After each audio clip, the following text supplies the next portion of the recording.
ॐ नमः सिद्धेभ्यः।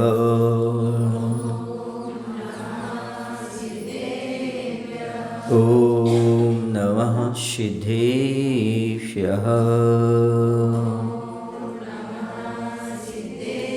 यस्य स्वयं स्वभावाप्ति प्रभावेकस्मकर्मिणः तस्मै संज्ञानिरूपाय नमोस्तु परमात्मने।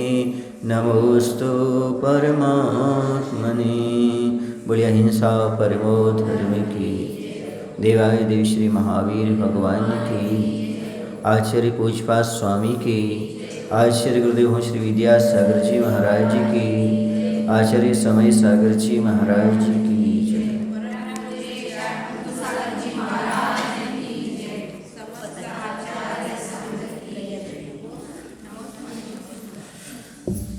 ध्यान की बात चल रही थी।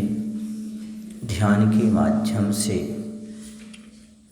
हम चाहें तो ऐसा ध्यान करके संसार के विषयों की पूर्ति कर सकते हैं और चाहें तो ध्यान करके आत्म कल्याण कर सकते हैं। अभी तक अशुभ ध्यान के माध्यम से जीव भोगोपभोग की सामग्रियाँ मांगता रहा या अपनी जीत दूसरों की पराजय की बात करता रहा, लेकिन उसने आत्म कल्याण की बात नहीं कही। यानी उसने पुण्यानुबंधी पुण्य की बात नहीं की, बल्कि पापानुबंधी पाप की बात की। पुण्य के उदय में पाप का बंध किया। पुण्य का तो उदय था लेकिन पाप का बंध कर लिया। इसे बोलते हैं पापानुबंधी पुण्य। सब कुछ पुण्य से मिला था लेकिन उसने पाप का बंध किया।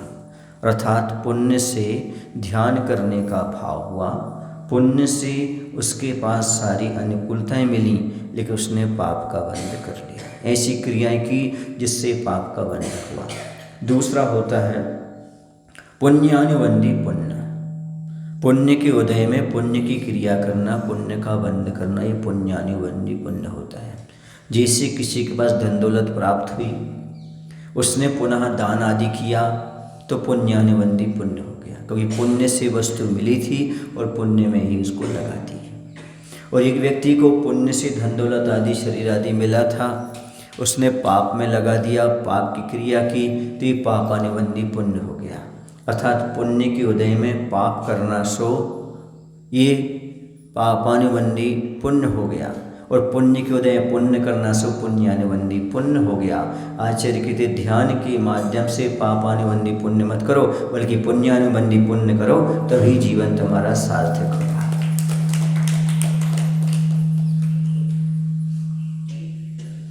इसलिए पुण्यानुबंधी पुण्य की बात करो, पाप का अनुबंध नहीं करो। जो आपको मिला है उसी में सदुपयोग करो। जिसके उद्देश्य आपके लिए सारी सामग्री मिली हैं, क्या वह आपकी पूर्ति हो रही है, ये ध्यान देने का विषय है। कहने का तात्पर्य पुण्य से जो प्राप्त है उसका उपयोग कहाँ हो रहा है, पुण्य में हो रहा है कि पाप में हो रहा है। मनुष्य पर्याय आपको क्यों मिली थी? पुण्य की वजह से। कैसे मिली थी? पुण्य प्रकृति है। जैन कुल पुण्य प्रकृति है। धन दौलत ये सब साता वेदनी से मिलती, पुण्य प्रकृति से मिलती। इनका उपयोग क्या है, पाप में है कि पुण्य में है? इसका विचार आपको करना है। मालूम कितना पुण्य में है, कहना तो आसान होता है। इन सब का उपयोग किस में है, ये पहले ध्यान देने की आवश्यकता है। समझ आ रहा? तो यहाँ पर ये कहा ध्यान तो कर रहे हो, लेकिन ध्यान से क्या चीज़ मांग रहे हो तुम ध्यान करते हुए? ये तो ध्यान दो। ध्यान करते हुए इतना ध्यान अवश्य रखना चाहिए कि हम ध्यान में क्या मांग रहे हैं, हमारी मांग क्या है। ध्यान के माध्यम से हम विषय भोगों की कामना करते हैं, संसार सुख की कामना करते हैं, या विषय भावों को छोड़ करके आत्म कल्याण की भावना करते हैं। महत्व इस चीज़ का है, महत्व ध्यान का नहीं है। ध्यान में क्या कर रहे हो? दुनिया में बहुत सारे ध्यान केंद्र हैं, योगा और ध्यान की बात की जाती है, लेकिन सब शरीर आश्रित हैं। हम शरीर को स्वस्थ कैसे रखें, भोगोपभोग कैसे करें, इसके लिए। कोई शरीर इसलिए स्वस्थ नहीं रखना चाहता कि हम धर्म करें। या ध्यान करें या ध्यान के माध्यम से आत्मा की बात करें, ऐसा कोई नहीं करता। बहुत कम लोग हैं जो ध्यान इसलिए करते हैं कि मुझे आत्म कल्याण करना है, कर्म की नजरा करना है। बाकी सब ऐसे योगा करेंगे, आसन करेंगे, किसके लिए? शरीर मेंटेन करने के लिए, स्वास्थ्य ठीक रखने के लिए। लेकिन जो आप लोग रिद्धि मंत्रों का जाप किए ना, वह जाप योगा तो है ही, शरीर स्वस्थ तो होगा ही, लेकिन उससे कर्म की नजरा होगी, कर्म नजरा के लिए किया, उसका उद्देश्य और कुछ नहीं था। जब कर्म की नजरा होगी, साता छटेगा, साता आएगा, अपने आप शरीर स्वस्थ होगा और भोगों की सामग्रियाँ प्राप्त हो जाएंगी। इसलिए असाता को छांटने की बात करो, कर्म की नजरा की बात करो, कुछ पाने की भाव मत करो। अब सामने वाला प्रश्न करता है, आपने ध्यान का विषय तो छेड़ दिया यहाँ पर, लेकिन ध्यान के योग्य विषय क्या है, हमें किसका ध्यान करना चाहिए? तो आचार्य पूज्यपाद स्वामी आगे कहते हैं 21 नंबर के श्लोक में कि ध्यान किसका करना चाहिए। सुसंवेदन सुव्यक्तस तनु मात्रो निरत्ययः अत्यंत सौख्यवानात्मा लोकालोके विलोकिनः।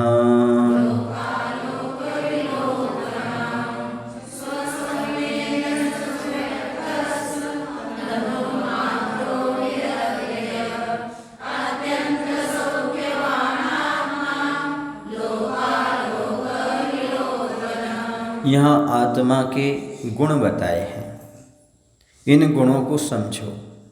यहाँ पर मुख्य रूप से आत्मा को 5 गुण वाली बताया गया है। सबसे पहले कहा है आत्मा लोकालोक विलोकिनः, आत्मा लोक और अलोक को देखने जानने वाला है। अत्यंत शौखवान, अत्यंत सुख स्वभाव वाला है, दूसरा लक्षण। तीसरा तनु मात्रा, शरीर प्रमाण है। चौथा निरत्यः, नित्य है, शाश्वत है, नष्ट होने वाला नहीं है। और 5वां बताया स्वसंवेदन, अर्थात स्वसंवेदन से तथा कहे हुए गुणों से स्वव्यक्तः अस्ति, योगी जन द्वारा अच्छी तरह अनुभव में आया हुआ है।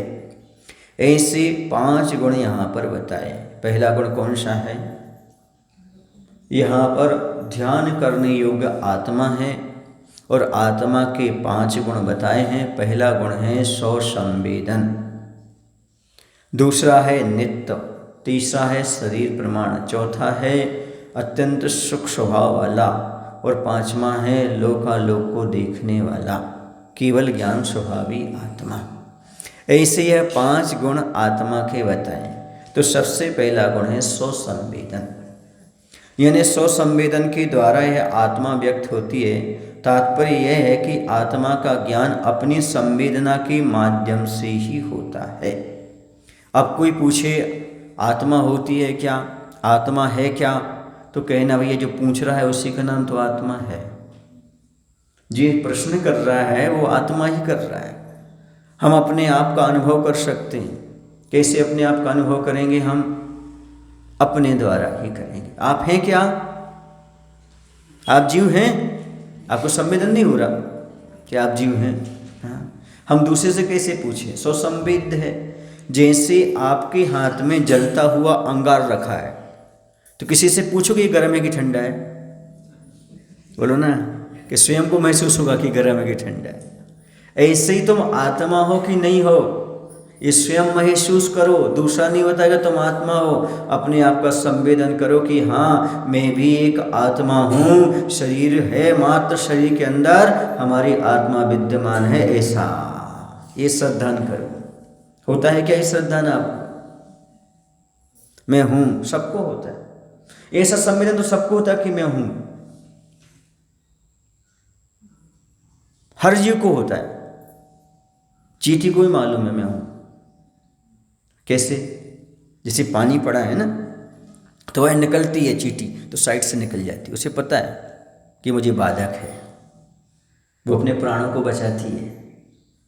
हर जीव को ये पता है कि मैं हूं, पर किस रूप में हूं ये नहीं पता। मिथ्या दृष्टि भी अपने आप को मानता है, सम्यक दृष्टि भी अपने अस्तित्व को मानता है, पर मिथ्या दृष्टि में सुखी दुखी में रंग राव, मैं सुखी हूँ, मैं दुखी हूँ, मैं अमीर हूँ, मैं गरीब हूँ, मैं फलाना चंद हूँ, मैं कमेटी का सदस्य हूँ, मैं अध्यक्ष हूँ, मैं मंत्री हूँ, मैं वकील हूँ, मैं डॉक्टर हूँ, ऐसा मानता है। और सम्यक दृष्टि कहता है ये सब पर्यायगत शरीरगत चीज़ें हैं, मैं शुद्ध आत्मा हूँ, न वकील हूँ, न सुखी हूँ, न दुखी हूँ, मैं शुद्ध चेतन स्वरूप आत्मा हूँ। तो उस संवेदन की बात कही जाएगी, अपने आप का संवेदन करना कि हाँ मैं आत्मा हूँ, न मैं डॉक्टर हूँ, न मैं वकील हूँ, न मैं अध्यक्ष हूँ, न मैं मंत्री हूँ, न गरीब हूँ, न अमीर हूँ। ऐसा स्वसंविद्ध हमारी आत्मा है, हम स्वयं ही आत्मा का संवेदन कर सकते हैं, जिससे योगी लोग अच्छी तरह से करते हैं। इसका संवेदन, आत्मा का संवेदन करना। आप आत्मा का संवेदन करने बैठोगे आपको नींद आ जाएगी, क्योंकि आपको परिचय ही नहीं, क्योंकि रस रूप गंध वर्ण से रहित है और वह आत्मा चर्म चक्षु से दिखाई नहीं देती। जैसे दूध में घी दिखाई नहीं देता, विश्वास होता है, वैसे शरीर में आत्मा दिखाई नहीं देती, विश्वास होता है कि आत्मा कहाँ है, इस शरीर के अंदर विद्यमान है। इस प्रकार का अंदर भाव भाषण करो, समझो, जानो, ये कहा जा रहा है। तो कैसा है आत्मा? अपनी संवेदना के माध्यम से ही ज्ञात होता है। आत्मा का दूसरा लक्षण है अपने शरीर प्रमाण होती है आत्मा। कैसे होती है? शरीर प्रमाण, ना तो शरीर से अधिक होती है और न कम होती है। यदि हाथी के शरीर में जाती है तो हाथी के विशालकाय शरीर में उसके आत्मदेश पूरे फैल जाते हैं, और यदि चींटी के शरीर में जाती है तो उसके आत्मदेश संकुच हो जाते हैं, क्योंकि संकोच और विस्तार गुण होने से आत्मा में वह शरीर प्रमाण हो जाती है। समझ आ रहा? जैसे पानी होता है, पानी में एक ही गुण है, वह घटता बढ़ता मतलब उस प्रमाण नहीं होता, लेकिन आकार बदल लेता है वो। जैसे पानी होता है जितना है उतना ही रहेगा, संकोच विस्तार नहीं होगा, लेकिन जिस बर्तन में जाओगे उस रूप फैल जाएगा। वो गिलास में ऐसा हो जाएगा, बर्तन में फैल जाएगा। समझ गए ना? इसी प्रकार से आत्मा का हो जाता है। आत्मा जिस शरीर में जाती है उस आकार की हो जाती है। पानी तो बच जाता है, गिलास में रहेगा तो अलग और गंजी में रहेगा तो ज़्यादा, लेकिन उसमें ऐसा नहीं होता। आत्मा में, आत्मा तो उसके आत्मदेश असंख्यात्मदेशी है तो रहेगा, लेकिन चींटी में समाहित हो जाएगा और हाथी के शरीर में समाहित। इसलिए शरीर तनु मात्र, यह मात्र तनु मात्र होता है, यानी शरीर प्रमाण इसकी स्थिति हुआ करती है। क्यों होती है? क्योंकि शरीर नाम कर्म आत्मा के संकोच और विस्तार में कारणभूत होता है। समझ गए ना? ऐसे वह संकोच विस्तार होता है। तो यद्यपि आत्मा का मूल स्वरूप लोकालोक प्रमाण है, कैसा है? क्योंकि असंख्यात प्रदेशी है, फिर भी वह शरीर प्रमाण हो जाती है संकोच विस्तार गुण के होने के कारण। समझ आया ना? पहला कौन सा गुण था? स्वसंवेदन। दूसरा वह शरीर प्रमाण। तीसरा आत्मा का गुण है अविनश्वर, नित्य, निरत्यः, वह कभी नष्ट होने वाला नहीं है। आत्मा कभी नष्ट नहीं होता, ये मात्र पर्याय बदलती है। यह जो पुद्गल शरीर है यह छूटता है, बाकी आत्मा तो अजर अमर होती है।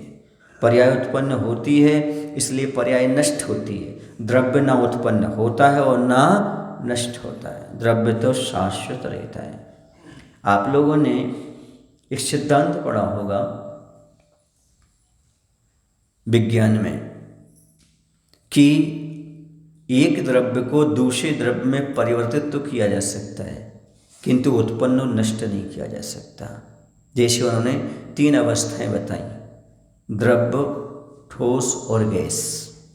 पानी है वह तरल है, कैसा है? तरल है, और उसके लिए यदि आपने तापमान दे दिया तो गैस में परिवर्तित हो जाएगा, उसको फ्रिज में रख दिया तो जम जाएगा। पानी वही रहेगा, पानी बर्फ बन जाएगा, पानी पानी रहेगा और पानी गैस बन जाएगा। पानी को नष्ट नहीं किया। इसमें भी पानी है, बर्फ में पानी में भी पानी है और गैस में भी पानी है, मात्र उसकी पर्याय चेंज करती। उसी प्रकार से आत्मा नष्ट नहीं होती। कभी आत्मा देव रूप में होती, कभी त्रेंच रूप में होती, कभी मनुष्य रूप में होती है, क्योंकि पर्याय चेंज होती हैं, द्रव्य कभी चेंज नहीं होता। पर्याय शरीर होता है और आत्मा द्रव्य होती है। इसलिए कहते हैं आत्मा कैसी है, अजर अमर है, नित्य है, वह कभी नष्ट नहीं होती। समझ आ रहा? जैसे आपके सामने सोना है, सोने को गला करके आप मुकुट बना सकते हो, और मुकुट को गला करके उसके सोने को हार बना सकते हो। सोना तो सोना रहेगा, चाहे मुकुट में हो, चाहे वो गिल्ली के रूप में हो, ईंट के रूप में हो, और चाहे हार के रूप में हो। बोलो ना भाई। ऐसे ही द्रव्य आत्मा तो आत्मा रहेगा, चाहे वह किसी भी पर्याय में चली जाए, देव में चली जाए, नारकी में चली जाए, कहीं भी। इसलिए यहाँ पर कहा जा रहा है कि आत्मा अविनश्वर है। ये बहुत कम लोगों को विश्वास होता है कि आत्मा अविनश्वर है। इसलिए तो किसी की मृत्यु पर रोना होता है, किसी के बिछड़ने पर दुखी होते हैं, लेकिन आत्मा कभी मरती नहीं है। आत्मा उत्पन्न नहीं होती तो आत्मा कभी मरती नहीं। समझ आया?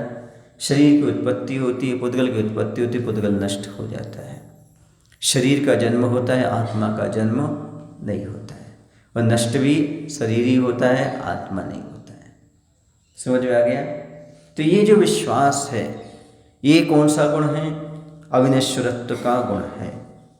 इसके बाद जो होता है, चौथा गुण आता है, वह आत्मा गुण अनंत सुख से युक्त होना। हमारी आत्मा अनंत सुख वाली है। कैसी है? जैसे सूरज है, सूर्य पूरी धरा के लिए प्रकाशित करता है, लेकिन सामने बादल आ जाए तो, ग्रहण लग जाए तो अंधेरा छा जाता है।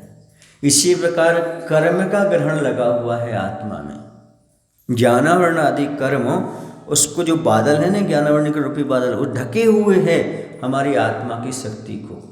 जैसे वह ग्रहण बादल हटते हैं वैसे प्रकाशित हो जाते हैं, वैसे ज्ञानावरणी आदि कर्म नष्ट होते हैं, मोहिनी आदि कर्म नष्ट होते हैं, वैसे केवल ज्ञान उत्पन्न हो जाता है। समझ आ गया ना? और केवल ज्ञान उत्पन्न हुआ यानी अनंत चतुष्टय प्राप्त हो जाता है, अनंत सुख उसको प्राप्त हो जाता है आत्मा के लिए। घातिया कर्म ही रोकते हैं, और घातिया कर्म, पाप कर्म चले जाते हैं, बस अनंत चतुष्टय प्रकट हो जाता है। 4 घातिया कर्म गए, समझो केवल ज्ञान की प्राप्ति हो गई, अनंत चतुष्टय प्राप्त हो गया। अनंत चतुष्टय में जो है वह अनंत सुख गर्भित हो जाता है, रहती है, तो अनंत सुख की प्राप्ति होती है। ऐसी अनंत सुख वाली हमारी आत्मा है। यद्यपि वर्तमान में हमारी आत्मा दुखी है, किंतु इसका स्वभाव तो परम सुखी है। जैसे पानी का स्वभाव शीतल है, शांत है, किंतु अग्नि का संयोग पाकर के गर्म हो जाता है, ऐसे हमारी आत्मा का स्वभाव अत्यंत सुख वाला है, किंतु पर पदार्थ के संपर्क से, कर्म के संयोग से दुखी हो रहा है। वर्तमान में कर्म के उदय को भोग रहा है, इसलिए दुखी हो रहा है। समझ आ रहा आपको? जी हाँ। आगे चलते हैं। इसके बाद आत्मा का 5वां गुण है लोक और अलोक को जानने रूप सर्वज्ञता। यह आत्मा केवल ज्ञान स्वभावी है, सर्वज्ञता इसका स्वभाव है, किंतु वर्तमान में यह अभी अज्ञान दशा में पड़ी हुई है। वर्तमान में सभी को ज्ञान नहीं हो पा रहा है, लेकिन इसका स्वभाव तो सर्वज्ञता है। लोकालोक को जानने वाली हमारी आत्मा है। जैसे शक्ति की अभिव्यक्ति भगवान ने प्राप्त कर ली, वो केवल ज्ञानी हो गए। हमारे पास अभी शक्ति है, हमने अभी अभिव्यक्ति नहीं की। नहीं समझे आप? जैसे देश के प्रत्येक नागरिक के पास प्रधानमंत्री बनने की क्षमता है, लेकिन प्रधानमंत्री कितने बने अभी तक? हाँ, क्षमता है। समझ आ रहा है ना? ऐसे हमारे पास भी केवल ज्ञान प्राप्त करने की क्षमता है, लेकिन कितने प्राप्त किए आपको मालूम है? आपकी संख्या भी उसमें नहीं है, आपका नंबर तो है पर अभी केवल ज्ञान प्राप्त हुआ नहीं है। समझ आ रहा है? ये हमारे पास क्षमता है पर हमारी क्षमता दबी हुई है। किसके कारण? कर्मों के कारण। और कर्म का बंधन किसने किया? हमारी आत्मा ने ही किया है। इस कर्म बंधन को छोड़ने के लिए तो सारा उपक्रम अपना रहे हो, चाहे वो आप पूजन कर रहे हो, चाहे दान कर रहे हो, चाहे ध्यान कर रहे हो, चाहे संयम अपना रहे हो, उन सबके पीछे यही है कि आत्मा का स्वभाव हमें प्राप्त हो जाए। कर्म जो हमारे लिए हमारी शक्तियों को प्रकट नहीं होने दे रहे हैं, वो कर्म हमारे नष्ट हो जाएं, मात्र यही उद्देश्य है साधना करने का। इसलिए तपस्या का अर्थ क्या है? इच्छा निरोधा तपः, कर्म क्षयार्थम तप्यतेति तपः। इच्छाओं का निरोध करना तपस्या है। कर्म क्षय के लिए जो प्रक्रिया अपनाई जाती है उसी का नाम तपस्या है, और कुछ नहीं। तपस्या का अर्थ क्या है? अपनी निज शक्तियों को प्राप्त करना।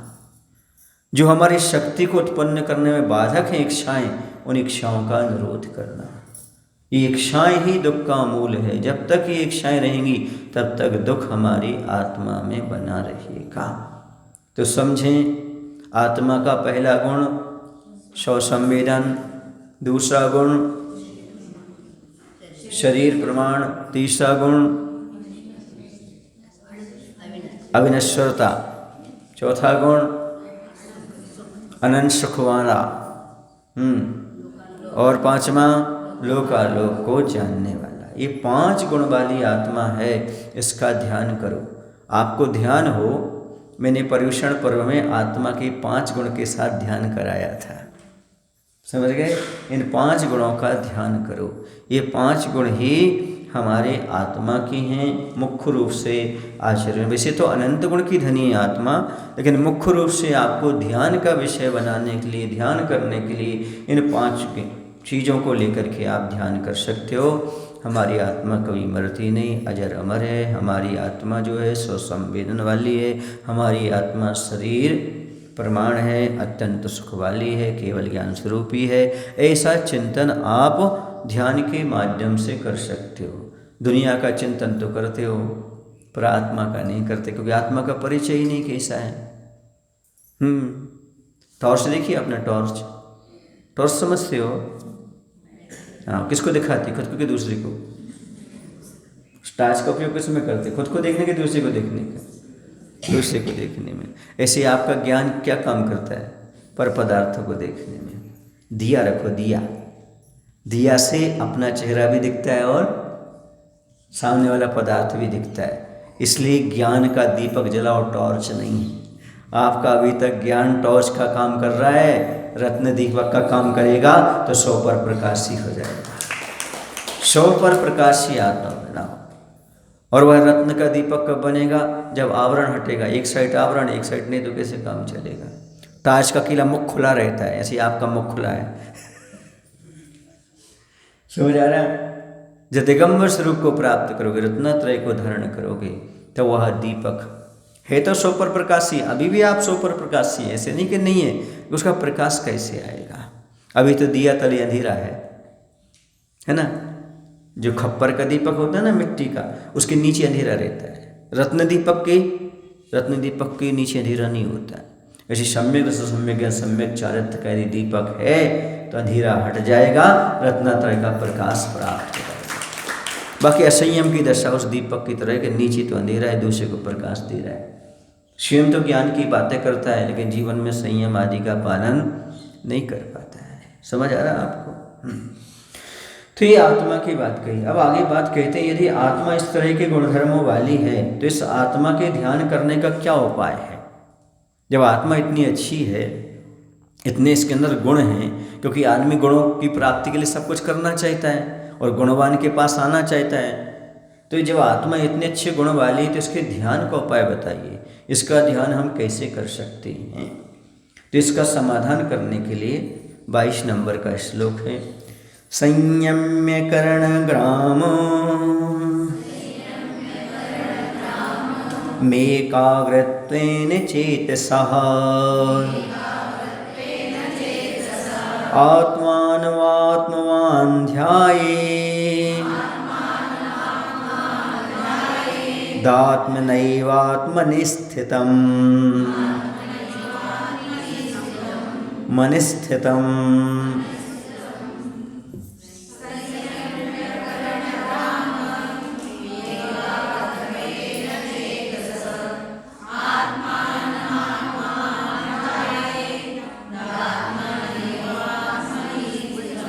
मनिस्थितम् मनिस्थितम् नहीं मनिस्थितम् मनिस्थितम्।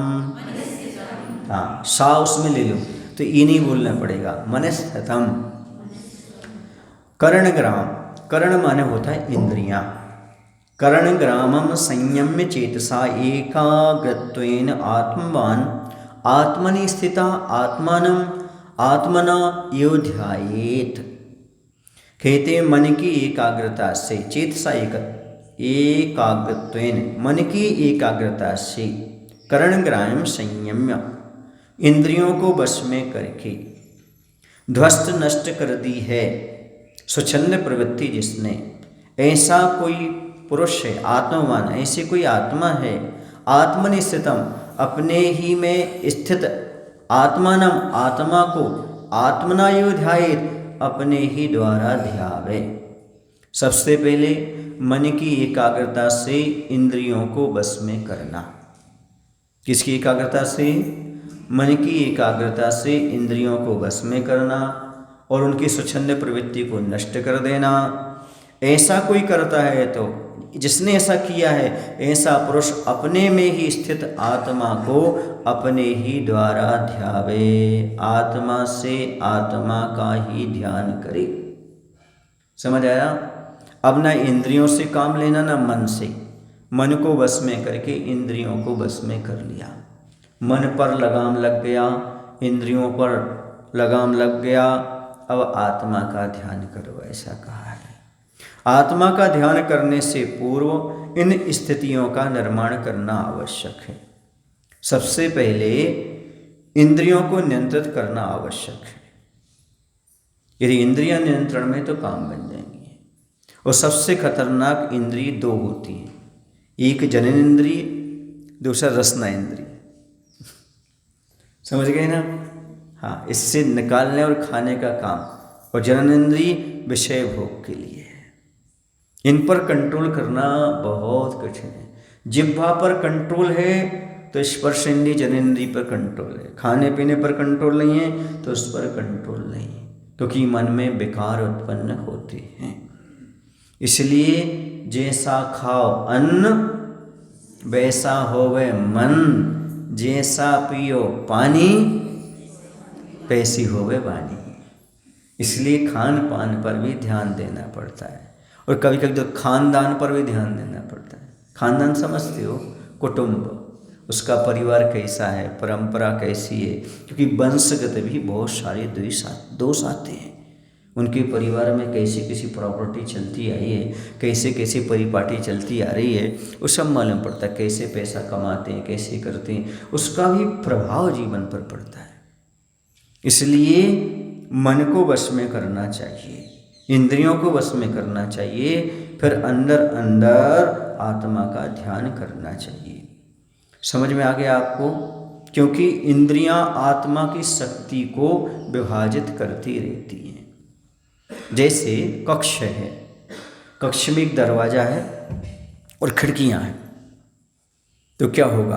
अंदर की हवा वगैरह कहाँ जाएगी? आपका उपयोग कहाँ जाएगा? आप यहाँ बैठे हो, खिड़कियाँ खुली हैं और दरवाज़ा खुला है, तो बाहर जाएगा आपको उपयोग कि नहीं जाएगा? बाहर की आवाज़ भी अंदर आएगी, आपका मन भी बाहर जाएगा, झांकने की स्थिति होगी। जब बाहर देखोगे तो मन का यहाँ का काम नहीं कर पाओगे। इसलिए कंप्यूटर वाले सब बंद करके काम करते हैं। समझ आया? क्यों? जैसे आप कोई अच्छी टीवी वगैरह देखना चाहते हो, फिल्म देखना चाहते हो, खिड़की दरवाजे लाइट सब बंद, बाहर का कनेक्शन टूटेगा तभी तो अंदर का दिखेगा, और बाहर की लाइट आ रही है तो रिफ्लेक्ट होगा, अच्छा सीन नहीं दिखेगा, सीटियाँ बजेंगी, बोलो ना भाई पिक्चर हॉल में। इसलिए बाहर का कनेक्शन तोड़ो। तो बाहर का कनेक्शन जैसे कमरे से खिड़की और दरवाजे बंद करने पर कनेक्शन टूट जाता है, वैसे 5 खिड़कियाँ यानी इंद्रिय, एक मन यानी दरवाज़ा, इसको बंद कर दो, अंदर के कमरे में बैठ जाओ, बाहर का कनेक्शन छूट गया। अब आत्मा से आत्मा का ध्यान करो।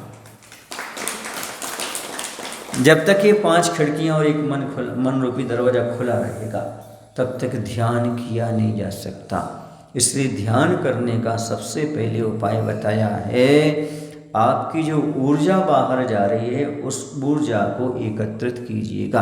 आपकी शक्ति जो बाहर जा रही है उस शक्ति को बचाने का प्रयास करिएगा। जैसे कि सूर्य की बिखरी हुई किरणें माचिस की तीली को जला नहीं सकती, किंतु जैसे ही उसे लेंस के द्वारा केंद्रीभूत किया जाता है तो उस माचिस की तीली को जलाने में सक्षम हो जाती है। लैब में क्या करते हैं, लैब में से लेंस उठा लाते थे और सूर्य की किरणों के सामने रखते हुए नीचे कागज लगाते थे। क्या करता था, कागज जलने लगता था। वैसे सूर्य किरण नहीं जलाएंगी, लेकिन वो एकत्रित हो जाती थी लेंस पर सूर्य किरण, तो क्या करती थी, उसमें इतनी हीट आ जाती थी कि कागज जल जाता था। इसी प्रकार से हमारी इंद्रिय रूपी किरणें जो है ना शरीर की, इंद्रिय रूपी दरवाजे से बाहर जा रही हैं। यदि इसके लिए एकाग्र कर दिया जाए, लेंस बनाकर, संयम का लेंस अपना करके, तो शक्ति जो है हमारी रुकेगी और नीचे जो कर्म की नजरा है, कर्म की नजरा अपने आप होने लगेगी। नहीं देखा आप लोगों ने, कभी लैब में नहीं गए, स्कूल में उधम नहीं किया तो होगा, ऐसा तो हो नहीं सकता। नहीं किया हो तो प्रैक्टिकल तो किया होगा तो लेंस ले जा करके बाहर खड़े हो जाते धूप में और सारी किरणों को एकत्रित होती थी उसमें और नीचे जलाने का। इसी प्रकार से जैसे कोई चीज़ आपको गर्म करनी हो और मोमबत्ती रखे हो आप और हवा चल रही हो तो गर्म होता है क्या? नहीं होता। यदि रोक ली हवा तो गर्म हो जाता है, क्योंकि उसकी एक दिशा में शक्ति काम करने लगती है। वैसे हमारे आत्मा में कर्म जर्रा करने की शक्ति है, लेकिन वह बिखरी हुई है, यहाँ वहाँ कहाँ नहीं लगा आपका मन, आपकी इंद्रियाँ कहाँ नहीं जाती, इसी तो होता नहीं।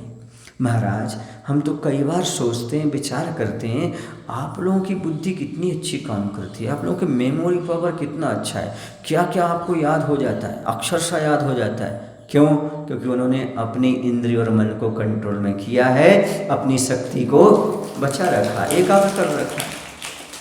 और आपका मन 1000 जगह उलझा हुआ है तो एक भी बात याद नहीं होती है आपको, 1000 में से एक भी आपके पल्ले नहीं पड़ती, बस उपयोग यहाँ वहाँ भटकता है, याद कुछ होता नहीं। कुछ लोग कहते हैं महाराज जी अब तो हमें कुछ याद नहीं होता। पूछते कितनी उम्र हो गई? महाराज जी 40 से ऊपर हो गए, 50 से ऊपर हो गए, अब बहुत कम याद होगा। पूछो क्यों? पूछो ना क्यों? आपकी 5 GB फुल हो चुकी है, उसको थोड़ा डिलीट करो। हाँ, पूछो आपको याद नहीं होता? नहीं होता। अच्छा ये बताओ 20 साल पहले क्या? अरे 20 साल पहले हमारी शादी ऐसी हुई थी महाराज जी याद कहाँ से हो गया आपको? बोलो ना भाई, मेमोरी फुल है। तो पुराना आप डिलीट नहीं करना चाहते हो तो नया सेव कैसे होगा? बोलो ना भाई, पुराना डिलीट करना पड़ेगा ना आपको। हाँ, कितना है? 256 GB तो कुछ डिलीट करोगे तभी तो उसमें आएगा। हाँ, क्या करते हैं, टेप करने से पहले वो रीसर्कल में जाके देख लेते हैं, यदि वहाँ पर है तो उसको डिलीट करो, उसके बाद काम बनता है। बनता कि नहीं बनता? बोलो भाई, होता है। यहाँ से डिलीट कर दिया लेकिन अंदर तो चल रहा है ना अभी, क्योंकि 2 ऑप्शन होते हैं, यहाँ से डिलीट कर दो लेकिन रीसर्कल में जाकर के वो रहता है अभी। एक बार और आप बाहर निकालना चाहो निकाल लो, डिलीट करना डिलीट कर दो। इसी प्रकार से आप लोग ऊपर से तो छोड़ देते पर अंदर मन में रखे रहते, उसको भी डिलीट करो तब जा कर के। और हम लोगों का बचपन इतना अच्छा रहा, आचार्य ने हम लोगों की बिल्कुल पूरी जितनी जीवी थी बिल्कुल कोरी थी, हम लोगों की कुछ भी नहीं भरा था। जो भरा है सब रत्नत्रय के साथ, संयम, तप, त्याग, स्रोत, यही भरा हुआ है। तो मेमोरी फुल होने वाली नहीं है, क्योंकि वो अपने आप एडजस्ट कर लेता है। संसार के विषयों की मेमोरी फुल होती है, इसकी मेमोरी फुल नहीं, केवल ज्ञान तक हो सकता है, इतनी मेमोरी है इस रत्नत्रय रूपी हार्ड डिस्क में इतनी जीवी है कि केवल ज्ञान तक समझ सकता है, पूरा का पूरा। समझ आ रहा है आपको? हमने आपकी भाषा में समझा दिया, क्योंकि आप लोग पेन ड्राइव है, मोबाइल है, हार्ड डिस्क है, इसका उपयोग करते हो। तो कैसा है, 1000 GB नहीं, इसमें तो अनलिमिटेड है, है ना। जैसे आपका वो होता है ना डाटा अनलिमिट हो जाता है, ऐसे यहाँ पर अनलिमिट चल रहा है। अभी 5G अनलिमिट चल रहा है ना। हाँ, ऐसे ही तो पांचवा ज्ञान 5G मतलब पांचवा ज्ञान जो है ना, पांचवा अनलिमिट होता है केवल ज्ञान, उसका कोई लिमिट नहीं होता। तो यहाँ पर कह रहे हैं मन को वश में करना, इंद्रियों को वश में करना। जैसे वह लेंस किरणों को एकत्रित करता है और यहाँ पर कागज या तीली जलने लगती है, वैसे हम अपने मन को एकाग्र करते हैं और यहाँ कर्म जलने लगते हैं, कर्म की निजरा प्रारंभ हो जाती है। यही ध्यान तपस्या कहलाता है, क्योंकि अंतरंग तप में ध्यान आया है। यही ध्यान है जो इस प्रकार के कर्मों को जलाने में सहयोगी होता है। समझ गए ना। इंद्रियों को नियंत्रित करने के बाद पश्चात मन को एकाग्र करना। पहले क्या करो, आसन लगा के बैठ जाओ। आसन कैसे लगाया जाता है, बिल्कुल एकाग्र होकर के शरीर को स्थिर कर लो, इंद्रियों को स्थिर कर लो, हाथ पैर हिलाओ डुलाओ नहीं, नेत्र को बंद कर लो, वचनों को बंद कर लो, बिल्कुल बोलो नहीं, फिर मन एकाग्र करो। तो इंद्रियों को बस में करो, फिर मन को एकाग्र करो। मन को एकाग्र, जैसे हम आपको समझाते थे ना, शून्य करो शरीर को, एड़ी से लेकर चोटी तक शरीर को शून्य कराया, इंद्रियों के विषयों को छुड़ाया, फिर जाकर के मन एकाग्र होगा। अब तुम यहाँ वहाँ भी देखते रहो और मन एकाग्र हो जाए, नमो सिद्धानम, नमो आर्याणम, नमो वैचायनम, नमो लोहे सब, तो कैसे मन एकाग्र होगा बोलो। हाँ, तो खिड़कियाँ तो बंद करो ना भाई, तब तो आपका मन लगे। अब आपकी आंखें भी खुली हैं तो मन तो खुला है ही पहले से, उसे कोई रोकने वाला नहीं है। वो मन को तो खिड़कियों की भी जरूरत नहीं है, दरवाजे को खिड़की की जरूरत नहीं पड़ती। मन तो सोते सोते भी भागता रहता है।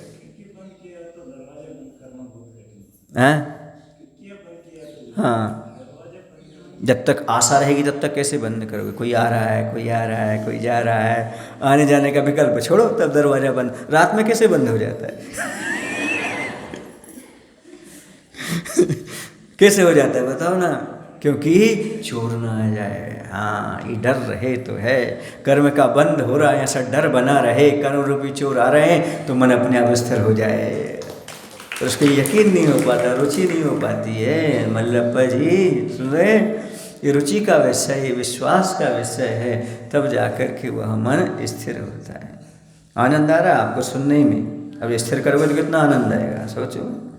तो कह रहे इस प्रकार से इंद्रियों को नियंत्रित करने के पश्चात मन को एकाग्र करना चाहिए। फिर मन को एकाग्र करने के बाद जब वह मन स्थिर हो जाए फिर ध्यान करना चाहिए।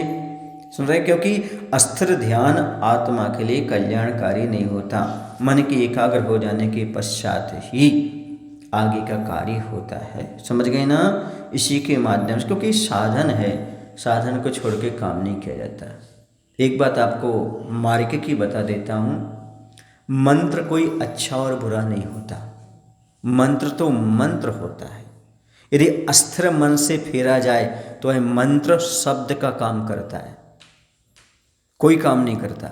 और वही मंत्र यदि स्थिर मन से फेरा जाए, उसका जाप किया जाए, ध्यान किया जाए, वही मंत्र कल्याणकारी हो जाता है, सिद्धिदायक हो जाता है। मंत्र की शक्ति मन की स्थिरता पर आधारित है। जितना आपका मन स्थिर होगा, जितनी रुचि और विश्वास मंत्र पर होगा और जितनी एकाग्रचित्त से फेरा जाएगा, उतना मंत्र प्रभावी होगा। इसलिए तो मैं कहा करता था कि मुनि के सानिध्य में जाप करो, क्योंकि मुनि की सानिध्य में जाप करने से दो फायदा है। मुनि का मन स्थिर है और मंत्र शुद्ध है। मुनि के मुख से मंत्र शुद्ध निकलेगा और उनका मन स्थिर रहता है। जहाँ मंत्र की शुद्धि है और मन की विशुद्धि है, एकाग्रता है, वहाँ पर मंत्र जाप की जाएगी, उसका अनंत गुणफल अच्छे से प्राप्त होगा। इसलिए गुरुओं के सामने, प्रभु के सामने मंत्र जाप करना। और जब कभी कोई गुरु आपके सामने साधु परमेश्वरी मंत्र जाप करा रहे हो, उस दिन चूकना नहीं, क्योंकि उनके मुख से शुद्ध उच्चारण होता है और उनकी मन की स्थिरता रहती है, तो उसमें अनंत गुणा फल प्राप्त होता है। आप 100 मालाएँ फेर लेना, उतना फल नहीं मिलेगा जो मुनि के मुख से एक बार नवोक्रमण सुन करके आपके लिए वो फल की प्राप्ति हो जाएगी। इसके बारे में बता रहा हूँ। पंडित कैलाश चंद जी वगैरह हुए आचार्य के समय थे, तो उस समय जब आचार्य मंगलाचरण करते थे नमोकार मंत्र का, तो सारे के सारे पंडित लोग हाथ जोड़ करके बैठते थे और कहते थे महाराज जी ये मंगलाचरण सुनने में कितना अच्छा लगता है। जब आपके सामने आपके मुख से मंगलाचरण होता है तो हम लोग को कितना अच्छा लगता है। हमें ऐसा लगता है जैसे साक्षात दिव्य ध्वनि कर रही हो ओंकार रूप में, और हम उसका पान कर सकते। ये है गुरु मुख से मंत्र। या तो भगवान के मुख से सुनो, भगवान तो अभी आपको मिलेंगे नहीं, लेकिन जो जीते जागते भगवान अभी वर्तमान में हैं, ऐसे आचार्य साधु परमेश जी के मुख से मंत्र सुनने मिल जाए, समझो बहुत पुण्य का ऑर्डर है। इसलिए मंत्र जाप कभी चूकना नहीं। वैसे हर साधु काम नहीं कराते, हर साधु जाप वगैरह नहीं कराते, फिर भी यदि कोई साधु आपके भले के लिए उत्थान के लिए कराते हैं तो जाप अनुष्ठान में अवश्य बैठना चाहिए। समझ आ रहा? उससे आपके कार्य की सिद्धि अच्छे से होती है, क्योंकि आपकी शक्ति तो है ही, सामूहिक शक्ति भी है, और साथ में साधु परमेष्ठी की शक्ति भी जुड़ जाती है। रत्नात्रय की शक्ति के सामने देवता भी नतमस्तक हो जाते हैं। उस शक्ति का प्रभाव अपने आप में बहुत होता है। समझ आ रहा है ना? क्योंकि शक्ति डबल टेबल हो जाती, मंत्र की शक्ति हो जाती, सामूहिक शक्ति हो जाती, गुरु की शक्ति हो जाती। जब एक साथ मिलेंगे तो काम की सिद्धि क्यों नहीं होगी? बोलो, अपने आप होगी। ये विश्वास का विषय हुआ करता है। बोले महावीर भगवान की जय। आचार्य गुरुदेव भगवान श्री विद्यासागर जी महाराज जी की जय। हे प्रभु, हम सभी को इतनी शक्ति, इतनी बुद्धि देने की कृपा करो, ताकि हम अपने जीवन में पंचेंद्रिय और मन को कंट्रोल में कर सकें। विषयों की ओर जाते हुए मन को कुछ अंशों में रोक करके आत्मा का ध्यान कर सकें। नमो शिवाय।